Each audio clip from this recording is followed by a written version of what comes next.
Before we start to dissect this passage, let me say that I've come to understand that when interpreting Bible passages, especially those that we can interpret metaphysically, this being one, it's always about us, right? It's always about us. Any character, any symbol is us or will be us at some point during the future.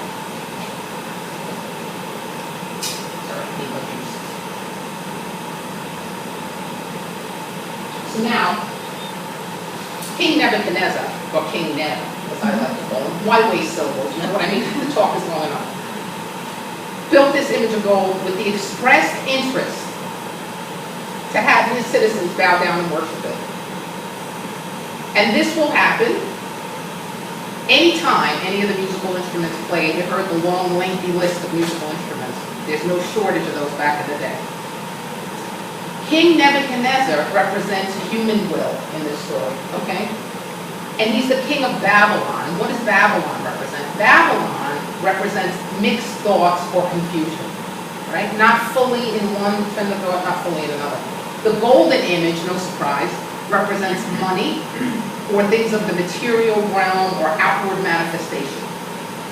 So he's holding in high esteem and literally worshiping money or material manifestations or things not of the spirit.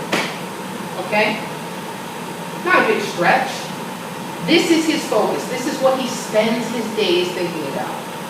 So you kind of get into his head and what he's about.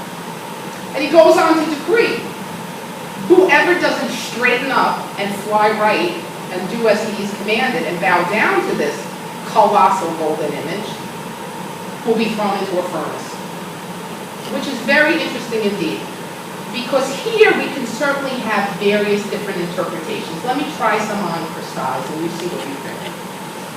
Is his intention here to say that if you do not chase after the almighty dollar and other things of the material realm and make that your priority, you will be reduced to ashes or crumbled to nothing, or any other metaphor you want to use for one who would be thrown into a blazing furnace?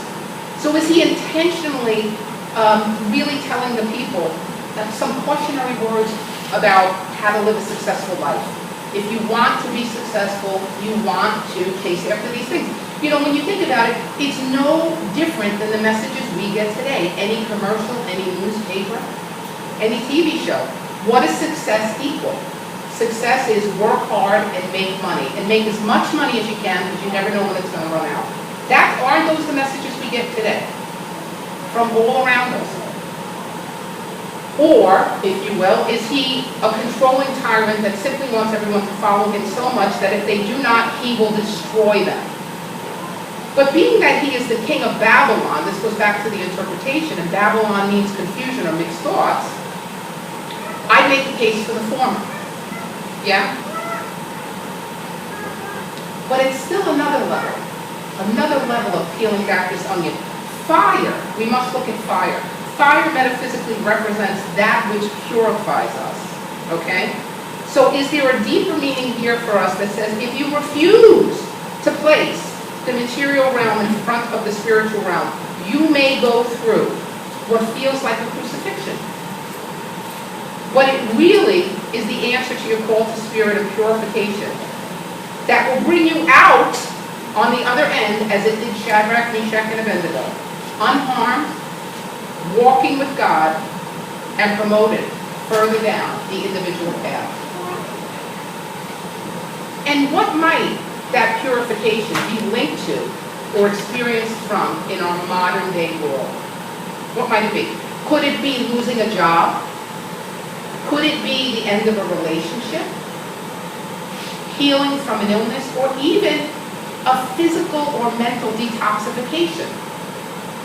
If we are going through one or more of these situations right now, could we see it as a necessary stepping stone along our path of spiritual evolution? Could we see it then and welcome it as a blessing in disguise? And why should we bother trying to see it like that at all? Wouldn't we just want to get through it as quickly as we can? I mean, who wants to be in a fiery furnace? Who wants to be in conditions that you would make the analogy feel like a fiery furnace? Well, my answer to that is this. If we see what we're going through as punishment or something to be feared, we as humans would tend to close down to it. We would recoil, right? How does it happen when you go through something that you don't like? We tend to close down. We tend to take cover. If we see it then as something for our greater good, in the grand scheme of things, we would tend to stay open, right? Yes, we stay open to the pain too, but we would still allow ourselves to experience all the good. We could stretch and reach for the good and choose to put our focus on that rather than on the pain. And that makes all the difference in the world as we're going through what we're going through. The other thing about staying open, we'll get through it more efficiently, right? If the pipe between us and the circumstances of our lives is unobstructed, then there's nothing to stop the free flowing. So actually, if we don't bristle, if we try to remain open, we'll get through it as efficiently as humanly possible. So getting back to the story, he no sooner sets the edict about bowing down to this golden image that he gets word that Shadrach, Meshach, and Abednego were refusing to bow down and worship it. They exhibited great internal strength and faith, as they would not bow down to anything beyond the God of their own understanding. And even if they were not to be saved by this God, they said, we still refuse to bow down to anything but the God of our understanding. What convictions? Unlike King Nebuchadnezzar, King Nebi, they did not vacillate in their faith. They were quite clear on what they stood for. What conviction? Especially knowing what they were about to face. As a result of this stance, they were not just thrown into the furnace. What happened in the story? They were bound by the strongest men in his command, and the heat was turned up 7 times hotter. 7 times.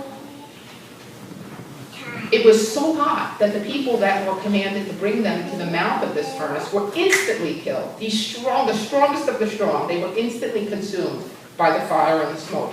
So 7 is an interesting number, because 7 is a spiritual number. We've heard this before. 7 represent completeness, right? The finishing of a cycle. So I don't think there's any coincidence that they turned it up, not 6 times, not 8 times, 7. It ties, 7 ties back to the level of purification of the flames in the furnace and the spiritual evolution of these men, right? They are all highly evolved, no doubt, spiritually, right? So if they have any vacillation at all, that's, imperceivable to the eye, if at all, it would be expelled, right? Because fire purifies us. In any of these stories, we're purified through the fire. So trials and troubles are often strengthen us as we go through them, right? We all have times that we've gone through something and we've come out on the other end, and it turns out to be a blessing. Although we went in kicking and screaming, right? On the other end, it's a blessing. So another reason, though, why it makes sense to be grateful for all things, regardless of the package that it comes in, right? It's not the situation that's the important thing to focus on. It's our response to the situation that often dictates our demonstration or manifestation. See, she agrees with me. She's like right on telling.